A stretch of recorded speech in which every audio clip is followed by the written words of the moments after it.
Bonjour Cécile, Bonjour, comment ça va? j'ai mal aux dents, Ah, donc voilà, je vais avoir du mal un peu à parler parce que je sors d'une opération, mais si jamais je parle comme ça, vous me dites et je recommencerai. alors on attend vos questions avec le hashtag E1 Social Room Medibus. Alors, une question d'Alexandre. Après la méthode Coé, à quand la méthode Cécile?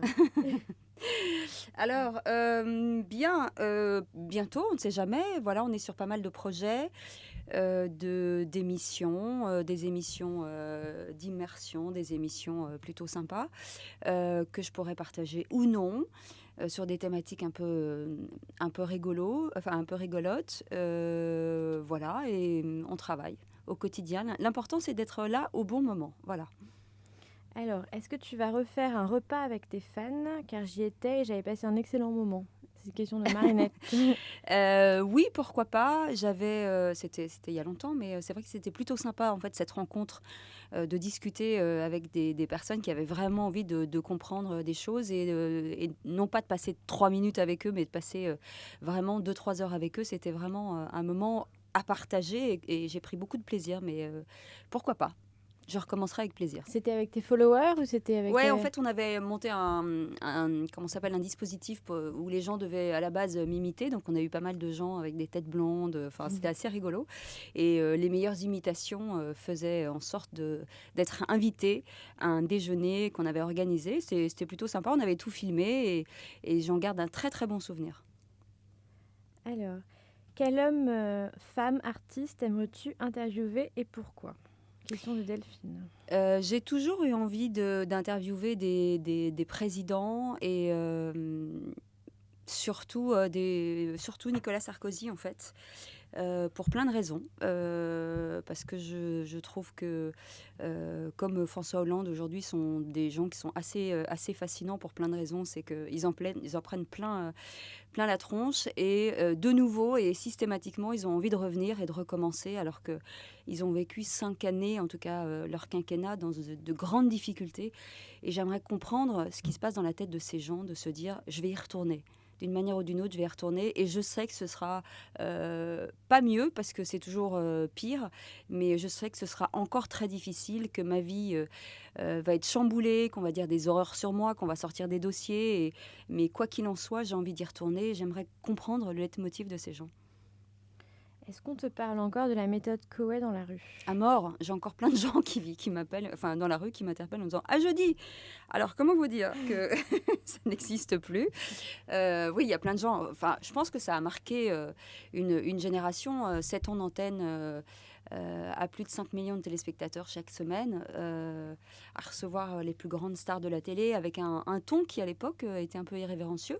Il n'y avait pas de réseaux sociaux, il n'y avait pas d'autres chaînes de la TNT. Donc forcément, on a introduit, entre guillemets, des mots interdits à TF1 à l'époque, avec un Étienne Moujotte qui nous disait allez-y, hein, allez-y. Moi, je regarde pas, mais je trouve ça génial.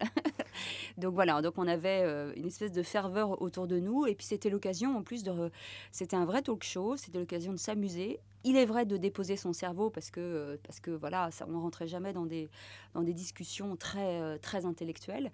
Mais en tout cas, on s'amusait bien, on se prenait pas la tête et c'était plutôt très bienveillant.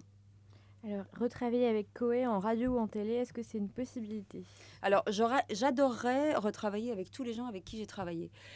J'ai toujours eu beaucoup de chance, d'abord parce que Coé m'a construite et ce que je suis, je lui dois aujourd'hui. J'étais pas grand-chose, je dis pas que je suis grand-chose encore aujourd'hui, mais en tout cas, il m'a aidé à me fabriquer à l'antenne et en coulisses, ce qui est important. On s'est beaucoup amusé, énormément amusé. J'ai fait avec lui des choses que je ne ferai peut-être plus jamais ou que je n'aurais de toute façon jamais faites. De rencontrer des gens fabuleux venant d'univers différents, français ou internationaux. Voilà, c'était une grande cour de récréation. Il y avait beaucoup de travail, beaucoup d'énergie. On a fait beaucoup de choses aussi en radio à l'époque où on était, j'ai l'impression d'avoir 1000 ans quand je vais dire Europe 2, mais Virgin, Europe 2, enfin Europe 2 et puis Virgin après. Et puis sur d'autres radios, on a fait des choses hallucinantes de matinale devant 10 000 personnes à 4 heures du matin. Enfin, c'était surréaliste. Franchement, on a vécu des choses tellement incroyables et le seul regret que j'ai, c'est de ne pas avoir photographié tout ça et de ne pas avoir pris le temps enfin, ce qui n'était pas possible parce que ça allait tellement vite que c'était compliqué, mais de se poser et de regarder en disant waouh, ce truc de dingue. Et il est vrai qu'on n'avait ni Twitter ni Facebook, voilà, donc c'était difficile on a des photos, mais c'est difficile d'arrêter le temps, d'avoir des vidéos. Et c'est vrai que quand je retombe sur des vidéos, je me dis mon Dieu, qu'est-ce qu'on a ri. Et justement, est-ce qu'il y a un souvenir particulièrement marquant de cette époque? C'est une question de Sylvain. En fait, c'est ce que je viens de vous dire. On était, je crois, à Amnéville et on est arrivé, il y avait 10 000 personnes, dont la moitié avait dormi dans des tentes. Il était 4 heures du matin et qui étaient en rang, 2 par 2, les uns derrière les autres. Et ça fait une file colossale. Et je me suis dit, j'avais envie de leur dire, mais qu'est-ce que vous faites là, quoi? Mais rentrez chez vous, allez dormir. Et quand il a fallu, c'était notre première émission en public, et les gens venaient voir des animateurs casqués autour d'une table, parler dans un micro. Et je me suis dit, mais c'est surréaliste. Et quand il a fallu chauffer la salle, Koé m'a regardé et m'a dit, bah, on n'a personne pour aller la chauffer, il faut que tu y ailles. J'ai dit, mais pas question, non, je ne veux pas y aller, laissez-moi tranquille. Et je suis arrivée, et là j'ai compris pour la première fois ce que vivait un artiste sur scène, puisque au moment, enfin chauffer la salle, ça veut dire qu'il faut que les gens se lèvent au même moment. En fait, on chauffe la salle et on dit, mesdames et messieurs, Koé, et là les 10 000 personnes se lèvent en même temps. Et en fait, vous ressentez comme un souffle qui arrive sur scène, et vous êtes vraiment projeté en arrière. Et je me suis dit, je comprends. Alors il venait pas pour moi, hein, donc moi j'étais là juste pour chauffer la salle au début, mais je comprenais les artistes de dire waouh, l'engouement de cette salle, de faire vibrer ces gens, d'aller leur parler, et c'est juste magique. Et c'est là qu'on se rend compte que c'est un métier de sacrifice pour plein de raisons. On a l'impression que c'est facile, mais c'est pas facile. Mais ça, c'est juste une récompense incroyable. Et en parlant d'aventure télé, une question de Tony, pourquoi est-ce qu'on ne vous voit pas dans Touche pas à mon poste? Il vous verrait bien dans l'émission. Parce que, je l'ai déjà dit, mais je pense que les gens qui sont là sont topissimes et que chacun a sa personnalité. Ils font très très bien le job, et pour ça Cyril a vraiment trouvé le très bon casting. Ensuite il fait rentrer des gens de façon sporadique, qui rentrent et qui sortent. Moi je trouve qu'elle est vraiment complète, que tout le monde est vraiment identifié, et je vois pas ce que je pourrais apporter de plus, réellement. Et pourquoi justement le choix de Gulli? Quand on vieillit, alors j'ai 14 ans d'âge mental, mais quand on vieillit, forcément on a envie d'aller rechercher un public un peu plus jeune pour pérenniser sa notoriété. Et c'est vrai qu'aujourd'hui, de me dire que j'ai des enfants de 10 ans ou d'11 ans qui me demandent en mariage, ça me fait plutôt marrer. Je reçois des lettres de petits garçons et de petites filles, mais c'est trop mignon. Et c'est vrai que du coup, ça élargit le spectre, en tout cas de ma carrière et de ma notoriété. Et ça me permet de rajeunir vraiment une cible. Donc j'ai tous ceux qui regardaient la méthode, j'ai tous ceux ensuite qui étaient un peu plus jeunes qui regardaient avec Morandini l'émission sur Direct 8, et maintenant j'ai tous ceux qui regardent Gulli et Interville International, et franchement je suis ravie. Alors maintenant c'est un peu il y a une espèce d'ambivalence parce que c'est un peu compliqué de parler à 3 générations différentes, et à parler à des enfants, de faire ah ouais super chômé, c'est rigolo, et ensuite de parler à des adultes. Mais voilà, c'est rigolo parce que ça nous fait retomber dans l'enfance. On s'est beaucoup amusé avec Johan. On a fait les enfants, et je suis retournée encore dans une nouvelle récréation, de me dire, bah voilà, on te donne un micro et tu peux faire n'importe quoi. Voilà, enfin n'importe quoi dans le sens où on peut, l'intérêt c'est de faire marrer les gens. Et c'est vraiment cool. Est-ce que les enfants te reconnaissent dans la rue? À mort, à fond. J'adore parce qu'il y a les papas les mamans qui, voilà, alors je voudrais une photo pour mon mari et je voudrais une photo pour mon fils. Est-ce que ça vous embête pas? Et je lui dis, et vous? M'en fous, voilà. Donc je vois que visiblement les mamans s'en moquent un peu, quoiqu'elles sont très sympas, mais effectivement il y a une nouvelle génération d'enfants. Enfin, j'ai eu encore des trucs très drôles quand je vais au supermarché, parce que oui, je vais au supermarché, hein, comme le commun des mortels. Et ce qui étonne beaucoup les gens en me disant, et donc un petit couple, enfin frères et sœurs qui sont venus me voir en me disant, je suis à Leclerc et je suis devant une star. Et j'étais super mal à l'aise parce que je ne savais pas quoi lui dire. Je ne savais pas comment. Alors, les adultes, c'est plus facile, mais les enfants, une star au rayon animaux, c'est dingue. Je dis, non, mais non, je ne suis pas une star. Si, tu passes à la télé. Donc, alors, après, ça crée une espèce d'émulation. Il y a plein de gens qui arrivent. Parce qu'il y a plein de gens qui se disent, non, c'est pas elle. Non, parce que les animateurs télé, ils vont pas dans les supermarchés, hein. Ils ont des robinets en or avec des gens qui les massent toute la journée. Voilà, donc c'est assez drôle, mais voilà, ce sont des petites anecdotes, qui sont plutôt marrantes. Et en fait, on se rend compte qu'on a un discours très différent. Donc on se remet en compte sur un discours où on parle à des adultes comme on parle à des adultes. Il ne faut pas faire de jeunisme non plus, mais on ne peut pas parler à des enfants comme on parle à des adultes. Est-ce qu'il y aura une 4e saison d'Interville International? Forcément. Forcément, parce que ça marche plutôt bien, on est très content et on a plusieurs chaînes qui sont intéressées. Aujourd'hui, on est très bien sur Gulli parce que Gulli fait un travail formidable et ils nous soutiennent sur plein de choses et on adore travailler avec eux parce que ça reste la première chaîne des enfants, quoi qu'il en soit, et qu'on est très content en tout cas parce qu'en interne, les gens aiment Interville International et ça, c'est agréable de se sentir aimé. Est-ce qu'on te verra un jour à la tête d'une émission? Tu le mérites. Question d'Éric. Oh là là. Alors je propose qu'on prenne tous les patrons de chaîne là et qu'on les appelle. Bonjour, voilà, nous avons une jeune fille qui s'appelle Cécile de Benibus qui aimerait bien avoir une émission, s'il vous plaît. C'est ce que je disais tout à l'heure. Il y a un temps pour tout. Il y a des moments où c'est pas le moment pour plein de raisons, parce qu'on est très identifié dans certaines marques et qu'il faut laisser un peu de temps pour que les gens vous oublient un peu, non pas en tant que Cécile de Benibus, mais en tant que Cécile de Benibus associée ou à quelqu'un ou à une émission.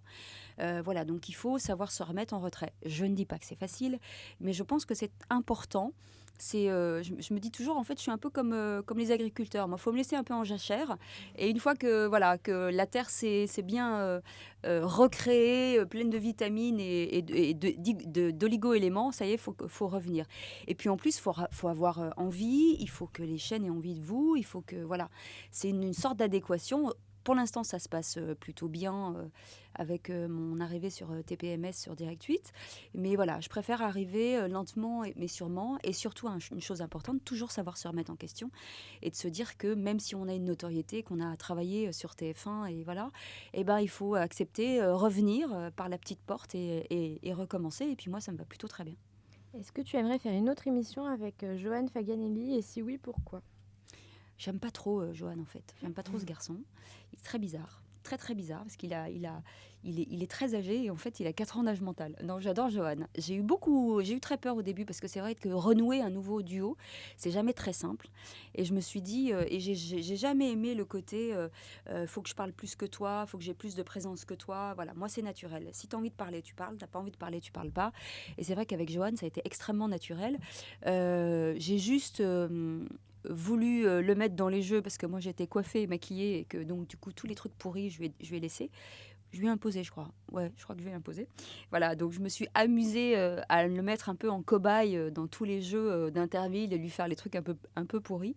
Et il a accepté, finalement ça le fait marrer. Mais franchement, j'adore ce mec et je trouve qu'il est extrêmement bienveillant. Les enfants l'adorent et qu'il mérite de faire plein d'autres choses que ce qu'il ne fait aujourd'hui. Alors Delphine... Avec ou sans moi, hein. Avec moi, c'est mieux, mais bon. Pardon. Question de Delphine qui voudrait que tu racontes ta journée type. Est-ce que c'est une journée tranquille? Est-ce que c'est une journée sur les chapeaux de roue? Alors, ma journée type, d'abord, ça commence très tôt le matin parce que je me lève plutôt assez tôt. J'ai généralement des rendez-vous tous les matins à 9h, mais comme tout le monde. Mais comme j'ai un peu de trucs à faire à la maison, j'ai des animaux à nourrir, voilà, j'ai un fiancé dont il faut que je m'occupe, donc je me lève plutôt très tôt et j'aime bien commencer mes rendez-vous en forme. Après, comme je cumule les métiers en production, que là je finalise mon spectacle, les tournages, je suis quelqu'un et j'ai aussi des cours puisque je suis de nouveau étudiante. Donc du coup, je travaille énormément. J'ai toujours été habituée, en tout cas avec Coé, à travailler beaucoup puisqu'on se levait à 4h du matin. On avait l'émission, derrière on tournait pas mal d'émissions aussi. Et puis en plus, il y avait tout le travail en back-office qui était un petit peu compliqué parce que les gens pensent que que tout est naturel, mais il y a un peu de préparation quand même, déjà pour les invités et par respect pour ces gens qui viennent chez nous.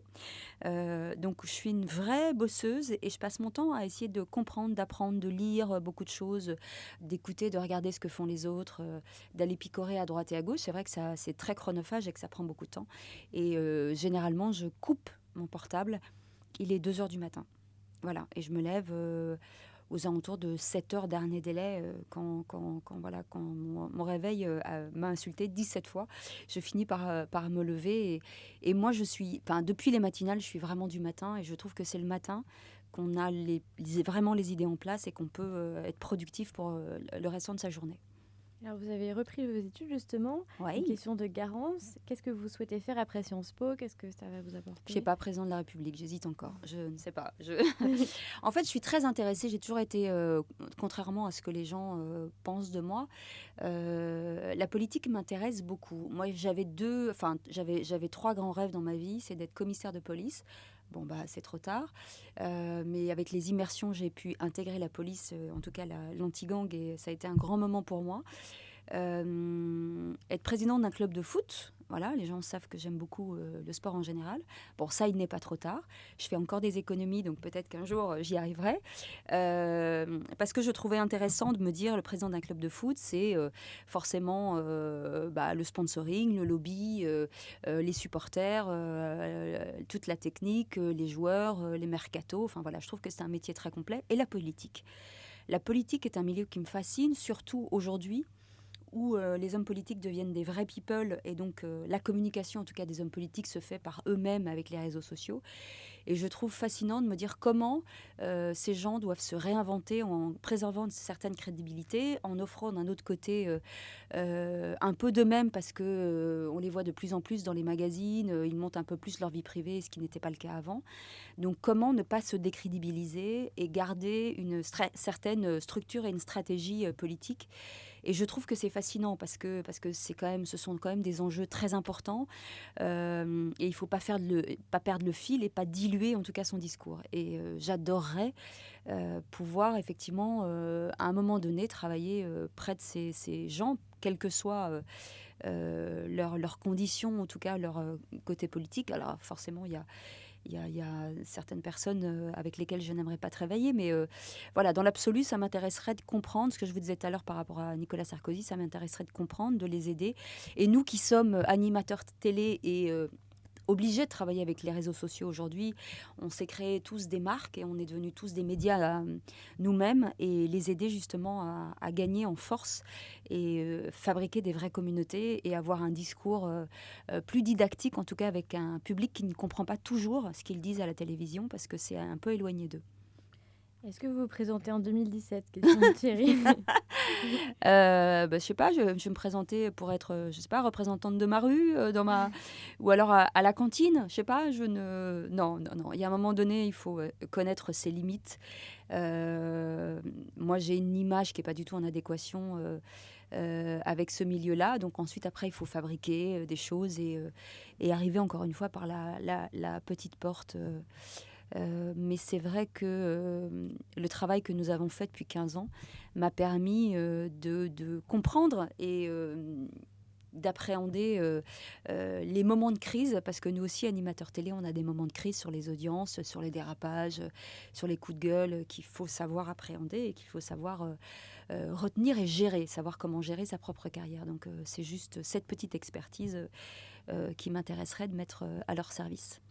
Et est-ce que vous avez un conseil pour des gens qui veulent percer justement dans ce métier de la télé et pour les comédiens aussi qui veulent faire de la scène, puisque vous faites de la scène aussi? Oui, alors la persévérance déjà, parce que c'est un métier de très très longue haleine, et je pense qu'aujourd'hui la démultiplication des chaînes, même si on a l'impression que c'est plus facile, fait que c'est très difficile d'émerger en notoriété, c'est-à-dire qu'on peut faire de l'antenne, mais ensuite devenir très connu comme nous on a eu la chance d'être, parce qu'on était très exposés, nous on avait que 6 chaînes, donc effectivement l'exposition se démultiplie. Aujourd'hui il y a tellement de chaînes et tellement de choses. Je pense que le bon truc c'est toute la partie numérique. D'exister sur le numérique fait que généralement on va chercher des nouveaux talents sur le numérique qui sont drôles, malins, opportunistes, et qui permettent à des chaînes en tout cas de remplir du contenu et de faire du contenu. Et quand vous regardez le groupe Canal, il y a beaucoup de gens qui viennent du numérique. Et aujourd'hui, il faut être malin, de se dire comment on peut se créer une personnalité, comment on peut faire émerger, parce que si c'est juste envoyer un CV, ça n'a aucun intérêt, ça n'intéresse personne. Ça, c'est l'ancienne école. Moi, je suis arrivée à la télé totalement par hasard, parce qu'on cherchait quelqu'un et qu'on n'a pas trouvé, et qu'on m'a dit, bah, c'est toi. Pardon ? Bah oui, c'est toi. Mais non, je ne sais pas faire de la télévision. Donc voilà, donc c'est vraiment un coup de poker pour moi. Mais ça existe de moins en moins parce que on demande ou d'arriver avec une communauté, ou d'arriver avec un passif, ou d'arriver avec une notoriété. Puisque l'intérêt, c'est que justement cette démultiplication des chaînes fait qu'on a besoin de parler de vous. Donc si vous n'arrivez de nulle part, qu'on ne vous connaît pas et que vous n'avez pas créé un petit buzz quelconque, c'est difficile. Donc le numérique, il faut que ce soit réfléchi, bien pensé, intelligent, drôle. Si c'est juste pour se montrer à poil ou faire voilà, ça n'a aucun intérêt. Il faut juste être malin. Regardez ce que font les autres. Et il y a certainement des territoires, il y a certainement des thématiques qui n'ont pas été aujourd'hui explorées. Et il y a des milliards et des milliards de choses à faire, appeler. Enfin, voilà, il y a, dans le canular, dans la caméra cachée, dans les blagues, dans voilà, aujourd'hui, quand on voit des petites comme la petite Phoenix, Enjoy Phoenix, de se dire qu'elle a fait un blog sur le maquillage et tout. Voilà, chacun ses dons et ses valeurs ajoutées. Et c'est ça qu'on vous demande de mettre en exergue. Et aujourd'hui, présentatrice sur Disney. Oui, bien sûr. Et aujourd'hui, elle a gagné un poste. Et aujourd'hui, c'est hyper facile, même avec Periscope ou avec les réseaux sociaux. Avant, c'était compliqué, ça coûtait cher. Aujourd'hui, ça vaut plus rien. Vous demandez une petite GoPro à Noël et vous pluguez tout sur une chaîne YouTube. Et il faudra un petit peu de temps, mais il faut être juste malin. Et je suis sûre que tous les gens qui nous écoutent, en tout cas, je pense que chacun d'entre nous a un don qui n'a peut-être pas ne se rend peut-être pas compte qu'il l'a, mais en tout cas, il faut bien s'écouter, il faut être sûr de soi et de se dire qu'est-ce que j'ai que les autres n'ont pas. Et je pense que chacun a cette spécificité, il faut juste aller la chercher. Là, on est en direct sur YouTube. Est-ce qu'il y a des youtubeurs que vous regardez ? Il y a des programmes que vous aimez bien ? Alors, moi, je regarde plein de choses parce que c'est mon métier de produire et que j'ai très envie de faire appel forcément à des youtubeurs qui sont très malins. Donc, je regarde plein de choses, des choses qui me plaisent, d'autres moins. C'est difficile de se renouveler quotidiennement parce que c'est ça aussi l'intérêt de ce format-là, c'est de se renouveler quotidiennement parce que d'être présent tout le temps, si c'est pour poster une vidéo tous les 6 mois, ça n'a aucun intérêt. Et c'est d'être très proactif. Alors ensuite, si vous avez beaucoup d'imagination, il faut faire beaucoup de vidéos et ensuite les plugger tous les jours. Mais il faut... donc je regarde la façon dont ces gens travaillent, sur quelle thématique, sur quoi ils réagissent, l'actualité, sur quelle actualité ils rebondissent, voilà. Et le ton aussi qui est utilisé, la façon de filmer est un peu toujours la même. Et ce qui est rigolo, c'est de voir l'évolution de ces gens-là, de voir la première vidéo et de la voir aujourd'hui. La posture, la façon de s'adresser à son public sont des vraies stars en fait, sont plus des stars que certaines émissions de télé aujourd'hui avec quand même parfois 8 millions de vues et sont des vraies stars du web et on a vraiment à apprendre d'eux. Donc moi je regarde tout, filles et garçons, entre celle qui fabrique des ongles jusqu'à l'autre qui fait des caméras cachées ou qui fait des blagues. Ou voilà, faut vraiment regarder et être toujours en phase avec eux. Sinon, on prend, avant je disais 10 ans, mais je pense 30 ans dans la tronche. Alors, quel souvenir gardez-vous de votre passage chez AB Productions pour 4 divorces en 1991 ? Bonjour, vous êtes bien sur la messagerie de Cécile, je ne suis pas là pour l'instant. Alors, c'est un... Si vous regardez les images et que vous voyez ma tête, j'ai une tête de bulldog parce que je suis au bout de ma vie.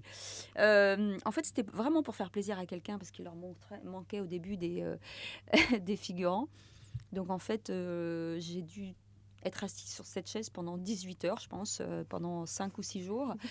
Et on me changeait juste le vêtement et on me donnait un verre d'eau toutes les 2 heures. J'avais envie de... Mais c'était horrible.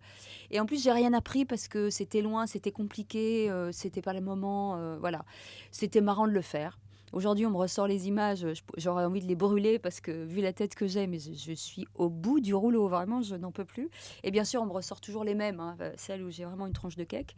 Voilà, mais bon, c'est là, ça existe, ça me fait rire. Moi, j'assume tout. Moins ça, mais j'assume tout. Quel souvenir gardez-vous de l'émission Morandini ? J'ai adoré. J'ai adoré parce que d'abord c'est du direct et que j'adore le direct. Parce que tout peut arriver. En plus avec Jean-Marc, on s'est très très bien entendu parce que chacun c'était lui le leader et moi j'étais numéro 2 et ça s'est très bien passé parce que chacun, forcément, lui, il a respecté sa place, mais moi j'ai tout fait pour respecter la mienne. Que je ne savais pas du tout ce qu'il allait dire parce que je ne connaissais pas du tout le contenu de ses interviews, que moi j'écrivais mes interviews dans mon coin et que tout à coup l'interview partait sur un autre angle et que je me disais bon bah alors je vais jeter mes questions, voilà. Et en fait il a fallu travailler vraiment le direct en me disant eh ben il faut être malin et je me rends compte qu'il fallait vraiment travailler l'invité en amont, tout savoir sur lui, même s'il y a des questions qui vous intéressaient ou auxquelles vous aviez envie de répondre, il fallait rester sur la lignée de l'interview de Jean-Marc et pas tout à coup, quand il parlait de télévision, lui dire « Alors, je sais que vous aimez les fleurs. » Non, mais quel rapport avec la choucroute ? Aucun. Donc voilà, donc il fallait vraiment travailler l'invité par cœur pour pouvoir rentrer dans la veine de Jean-Marc, ou en tout cas dans sa ligne éditoriale. Et surtout, il fallait être très précis parce que moi, je levais le doigt pour pas couper Jean-Marc et tout à coup, il me disait « À toi bah écoute, voilà. » Donc il fallait être prêt au bon moment, au bon endroit, avec la bonne question et taper super fort. Donc c'est un exercice difficile, mais c'est un exercice qui m'a vraiment servi. Et il faut être en éveil pendant 1 heure, c'est-à-dire au taquet. C'est-à-dire qu'au moment où on vous dit qu'il faut y aller, faut vraiment y aller. Voilà. Mais c'était vraiment bien parce qu'il se passait plein de trucs. Il se passait des trucs dans le public. Voilà. On partait dans des fous rires avec Jean-Marc parce qu'il me disait des trucs en off. Enfin, voilà, c'était... L'avantage du direct, c'était vraiment de l'inattendu, avec des invités qui venaient pas, avec des gens qui étaient en colère, avec Jean-Marc qui était en colère contre des invités, donc fallait gérer, avec moi qui m'engueulais avec des invités parce qu'ils n'étaient pas sympas. Enfin voilà, donc c'était... et puis on avait d'autres intervenants sur le plateau qui étaient marrants aussi, donc c'était une jolie famille. On avait fabriqué cette famille où on s'amusait, où on commençait effectivement sur Direct 8. Et ce qui nous a servi beaucoup, Jean-Marc, et on a pris beaucoup de plaisir. Voilà, moi c'est ce qui m'intéresse, c'est de prendre du plaisir. Et quand vous prenez du plaisir, je pense que vous le transmettez. Et on a eu beaucoup de gens qui nous demandent justement si tu aimerais refaire une émission avec lui, s'il a un nouveau projet à la télé, à la radio. Je vais lui demander, bougez pas. Juste à côté. Oui, et je sais qu'il le dit aussi dans beaucoup d'interviews en disant qu'il avait adoré le duo avec moi. Encore une fois, il faut que ça s'y prête. Faut le bon moment. Voilà, les envies sont là, ce qui est déjà très important. Ensuite, il faut l'opportunité de la chaîne, de plein de choses, du moment. Là, il est entre ses émissions de crime et son direct, comme il fait 18 heures par jour sur Europe 1. À un moment donné, il faut trouver un petit peu de temps pour nous. Mais je ne suis pas... Enfin, moi, je suis toujours très positive. Je me dis que quand on a de bonnes bases, que ça s'est très bien passé, qu'on s'est bien amusé, si les choses doivent se refaire, il faut pas... on dit toujours il faut pousser le destin, et pas forcément. Il faut mettre en place les choses pour qu'elles reviennent. Et puis, si ça se fait, c'est très bien. Et si ça se fait pas, mais il faut pas absolument forcer, comme les gens nous disent allez, refaites une méthode Coé. Je ne referai jamais une méthode Coé. C'était avant, c'est l'ancienne télé. Maintenant, il faudra fabriquer autre chose. Maintenant, de refaire une émission avec un duo qui a fonctionné, oui. Mais la méthode Coé, c'était la télé d'il y a 10 ans. C'est has-been maintenant. C'est horrible ce que je dis, mais c'est comme ça. Il y a beaucoup de questions aussi sur la radio. Beaucoup de gens qui aimeraient te retrouver à la radio. Ouais. Moi aussi, j'aimerais vous retrouver à la radio. Et qui se demandent quel regard tu portes aujourd'hui sur les matinales musicales. Est-ce qu'il y en a une que tu écoutes Forcément, celle qui se rapproche forcément de nous, c'est Camille Combal, avec cette joie, cette bonhomie, les déplacements en public, le côté festif à l'extérieur.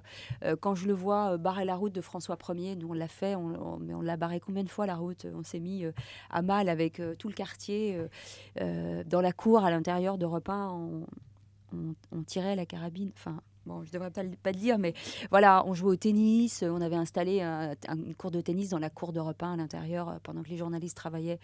Pardon, 15 ans après ou 10 ans après, je m'en excuse.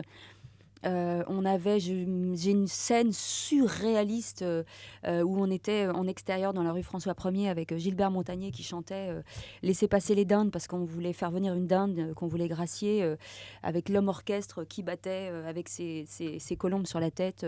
Et 10 mètres plus loin, il y avait Poutine qui arrivait. C'était surréaliste. Franchement, avec tous les Russes, les voitures blindées, le tapis rouge, et nous, on était en vrac, on déconnait, mais il y avait 10 mètres d'écart. L'image était surréaliste. Et aujourd'hui, c'est vrai que le seul qui a su recréer ça, c'est Camille. Et ça me fait marrer de voir que, voilà, que ça existe encore. Et moi, j'arrête pas. Ça fait des années qu'on a arrêté. Ça fait des années que je dis, mais sortez de la radio, sortez de vos studios, allez voir ce qui va se passer dehors. Nous, on attachait notre petite assistante qu'on scotchait sur une chaise de bureau au milieu des champs. Avec des panneaux sur elle, la pauvre. Voilà, donc les gens nous klaxonnaient, nous appelaient, enfin voilà. Donc il y avait, je pense que les gens ont vraiment envie de se marrer et d'écouter je parle des matinales drôles, écouter que des gens à la radio, ils ont envie de spectacle. Et le côté spectacle est très complet par rapport à la matinale. Et c'est vrai que si moi j'avais la possibilité de retourner dans une matinale, mais bon, il faut se lever à 4 heures, hein, mais puis on n'a plus le même physique, mais c'est pas grave, on fait de la radio. Mais voilà, mais ça me ferait vraiment marrer parce que au fond de nous, qui que nous soyons, à un moment donné, on a envie de rire, de se lâcher et si possible de faire marrer les gens et le plus tôt possible, parce qu'on ne se rend pas compte que la vie, à partir de 5 heures du matin, il y a une vraie ville qui se met en place et que tous les gens ont l'impression que ça commence à 9 heures ou à 10 heures. Mais non, il y a plein de gens qui travaillent à partir de 5 heures du matin. Moi, quand je dévalais les Champs-Élysées, que je voyais ceux qui sortaient de boîte et ceux qui allaient travailler, mais c'était lunaire. Et tous ces gens ont envie de s'amuser, de rigoler et encore une fois de déposer leur cerveau et avoir un peu d'infos, mais aussi de se marrer. Il y a beaucoup de questions aussi sur ta pièce. Ouais. Ça parle de quoi et quand est-ce qu'on peut venir te voir, etc. Alors, ma pièce, en fait, c'est plutôt un spectacle, c'est pas une pièce, parce que j'ai fait du théâtre l'année dernière et j'ai détesté ça, pour plein de raisons. Et je me suis dit, j'ai envie de faire un truc totalement différent. Donc, en fait, c'est mon propre rôle, je joue mon propre rôle. Où en fait, le pitch, c'est avec beaucoup d'autodérision. Cécile de Ménibus, qui fait moins de télé, a envie d'exister dans un autre métier. Donc elle fait appel à elle cherche une auteure pour lui écrire un one-man, pour faire comme Coé, Julien Courbet, Arthur, parce qu'elle se la pète un peu. Et donc au début, personne ne voudra forcément écrire pour elle, hein, parce qu'une animatrice télé, on n'a pas vraiment envie de travailler pour elle. Et puis je vais proposer beaucoup d'argent à Claire Jazz, qui est une auteure reconnue, mais même dans la vraie vie, une vraie comédienne qui a écrit tout le spectacle de Florent Père qui cartonne. Au début, elle va dire non, et puis je vais lui proposer beaucoup d'argent, forcément, avec beaucoup d'argent, elle va me trouver formidable, hein, comme tout le monde. Et de là, elle va venir chez moi et elle va vouloir que je lui explique la télé, comment ça se passe, pour pouvoir écrire sur moi. Je vais appeler plein de gens de la télé, Stéphane Bern, Jean-Marc Morandini, Stéphane Bern qui trouve ça formidable, Jean-Marc qui trouve ça ridicule et qui se dit que personne ne viendra, Michel Drucker qui me dit que pour faire du spectacle, il faut avoir du talent et que visiblement, c'est pas ce que j'ai. Enfin voilà, donc il se passe plein de trucs. Il y a Jean-Pierre Pernaut, il y a Claude Lelouch, il y a Christophe Beaugrand, Boccolini, enfin bref, il y a plein de gens de la télé qui interviennent dans leur vrai rôle, c'est-à-dire qu'on les a filmés et je leur parle sur scène comme si j'étais en FaceTime avec eux. Et donc, il se passe plein de choses. Il y a des scènes extérieures, il y a des écrans partout. Enfin, on ne sait pas trop si on est sur un plateau de télé ou si on est chez moi. Ce qui est sûr, c'est que j'en prends plein la tronche. Voilà, qu'il y a beaucoup de choses de ma vie d'animatrice qui vont ressortir et beaucoup d'anecdotes que les gens vont reconnaître. Parce que je voulais que ce soit vrai, je voulais que ce soit des vraies choses et que les gens comprennent les choses qui m'ont été dites pendant des années, qui sont agréables et pas agréables. Et aujourd'hui, il faut savoir rire de soi. Donc voilà, je ris beaucoup de moi. Les vrais gens de la télé, en tout cas les personnalités de la télé qui sont dans le spectacle, se moquent beaucoup de moi. Et puis voilà, donc l'important c'est de rire et de rire de soi-même. Et ce sera à voir aux alentours du mois d'avril en tournée en France avec ma copine Claire qui est formidable, qui est très drôle. En plus on joue sur l'ambivalence, elle est noire, je suis blanche, elle est plutôt un peu plus pulpeuse que moi et elle se fout de moi parce que je suis plutôt mince. Elle est comédienne, moi je suis animatrice, ce sont deux mondes qui n'ont pas tendance à se rencontrer. Donc voilà, on joue sur plein de choses et c'est vrai que c'est Claire et moi qui en prenons le plus dans le visage. Alors peut-être quelques dernières questions. Ouais. Est-ce que vous avez vécu un moment gênant dans une émission ? Ah oui, forcément, le moment avec comment il s'appelle, cet acteur porno, Rocco Siffredi, très gênant. Et même après, des années après, très très gênant. Sur le coup, j'en ai pas parlé parce que voilà, on est dans l'émission et que c'est voilà, mais ça m'a marqué, beaucoup, beaucoup, beaucoup marqué, dans le mauvais sens du terme. J'ai trouvé ça inapproprié et extrêmement dégradant. Et que c'était vraiment, vraiment pas drôle. Et je trouve que cette personne est totalement irrespectueuse. Tant que c'est rigolo, voilà, c'est sympa. Ensuite, quand il y a un espèce de dénigrement et d'humiliation du personnage, c'est pas drôle.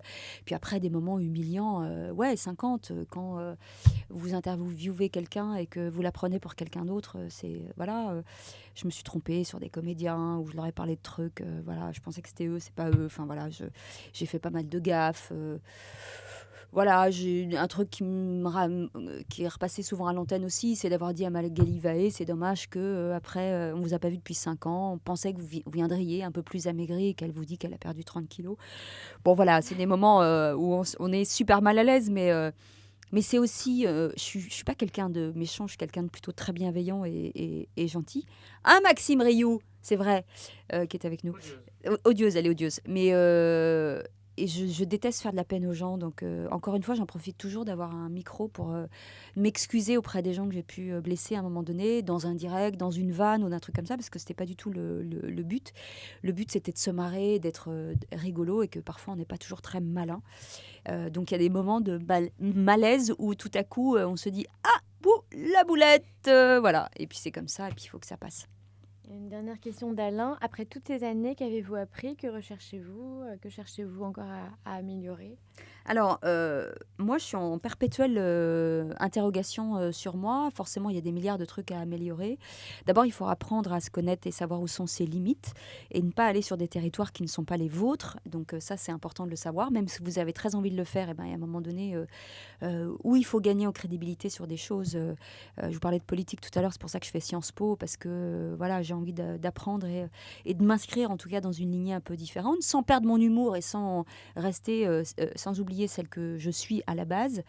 Et puis il y a des choses que vous faites et que vous ne feriez plus pour des raisons d'âge, et à un moment donné, il faut arrêter de faire du jeunisme. Voilà, il faut bien se connaître. Absolument bien se connaître, savoir ce que disait tout à l'heure, les moments où vous êtes, à quel endroit vous êtes la meilleure, qu'est-ce qui fait votre spécificité, qui êtes-vous, pourquoi vous êtes là. Quand vous arrivez sur une chaîne de télé, on va dire pourquoi vous plus qu'une autre. C'est de bien travailler son image, bien travailler sa communauté, être présent, être bienveillant. Et je crois que les gens aujourd'hui ont vraiment besoin, je le disais, de gentillesse, de bienveillance. Et en tout cas, dans mon domaine, hein, parce que moi, je suis pas journaliste, je suis animatrice plutôt dans l'entertainment et dans le divertissement en fait. Voilà, et de savoir ce qu'on peut apporter et de gommer tous ces petits trucs qui ont pu faire croire aux gens que vous étiez ou un tantinet agressive, mais parce que c'était l'exercice qui faisait ça, ou montrer un peu plus de vous sans montrer votre vie privée, mais montrer un petit peu plus de vous pour montrer qui vous êtes vraiment. Moi, dans la vraie vie, ça va faire sourire des gens. On m'appelle Tata Rachel, donc c'est-à-dire que je passe mon temps à m'occuper de mes amis comme une mère juive en fait. T'as mis ton bonnet, t'as fait attention à toi, t'as mangé ce matin. Donc voilà, j'aime bien m'occuper des gens, vraiment. Et je voudrais que ça se ressente un peu plus à l'antenne parce que jusqu'ici, j'ai pas vraiment eu l'occasion de le montrer. Voilà. Et un petit mot pour tes followers, ta communauté qui te suit, qui est là. Alors, je leur dis tous les jours, régulièrement sur Twitter, sur Facebook, que je les aime et que sans eux, je ne serais forcément pas grand-chose. Et que je les remercie, bien que n'ayant pas fait beaucoup de télé ces derniers temps, d'être là au quotidien, même s'il n'y avait pas beaucoup de choses à raconter, dans des moments un peu plus importants.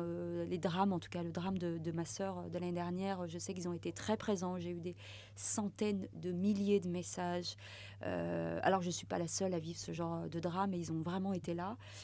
Et ça c'est très important pour moi. C'est vraiment...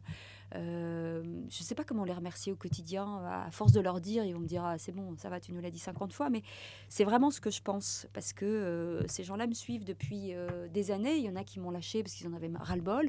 Il y en a qui arrivent aujourd'hui. Mais c'est eux qui ont la zapette. C'est eux qui m'aiment bien ou qui ne m'aiment pas. C'est eux qui me font des critiques aussi en me disant fais gaffe parce que là, t'es chiante ou là, t'es relou. Enfin, voilà. Donc, grâce à eux, je m'améliore au quotidien. Et grâce à eux, j'ai l'impression de ne jamais être toute seule, voilà, et de vivre ce métier avec des gens. Donc je vous embrasse, je vous aime, et j'espère que vous serez de plus en plus nombreux. De toute façon, je vous compte au quotidien, hein, donc quand vous n'êtes pas là, vous allez voir, je vais gueuler un peu. Ils sont nombreux, hein, ils sont plus de 200 000. Près de 300 000 maintenant sur Twitter, ouais. ouais. Mais c'est pas assez. Pardon, je peux pas beaucoup sourire parce que je suis un peu enflée. Mais voilà, merci beaucoup. Et puis, j'espère vous apporter encore du bonheur au quotidien et de vous faire marrer. Et plus je vais faire des conneries et plus je vais me vautrer et plus ça va vous faire rire. Donc, tant mieux. Voilà. Est-ce qu'on peut te suivre aussi sur Facebook? Facebook, oui, ça marche plutôt bien aussi. Facebook, c'est plus statique, c'est plus posé, donc on a le temps vraiment de discuter. Facebook, Instagram, voilà, je suis partout, moi. T'es partout. Partout, voilà. Alors, suivez C'est-à-dire Cécile qu'attention, je suis partout. si vous ne la suivez que sur Twitter. Voilà, vous C'est pouvez le me suivre moment. partout. Et vous pourrez retrouver cette vidéo en replay. Voilà, merci beaucoup. Merci.